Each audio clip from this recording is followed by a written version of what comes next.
Assalomu alaykum, qadrli do'stlar va obunachilar. 2026-yil 17-avgust holatidagi jandarlik holatini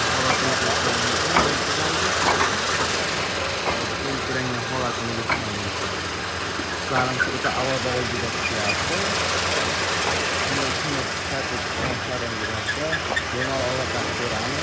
Ko'rmanlik darajasi o'ta yuqori bo'lgan Bag'dod ishlari. Yo desa ishlarimiz yuklanib nimaga ketyapti? Bu boshamiz esa Andijonga boradi. Shuni ishlardan yurganimizda yumog'imda qarshi ko'ramiz. Qo'mushlarimizdan bor, qo'mus so'raganlar. Qo'muslarimiz narxi joyida 350 so'mdan bo'lyapti. Shahardagi joyga 750 so'm. Farmon bo'lyapti, Bag'doddan. Yumog'imda qarshi ko'ramiz.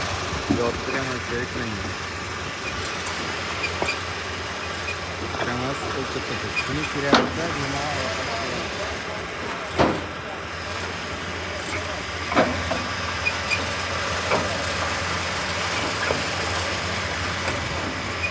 Başka numaram program. Aloqat bo'ladi.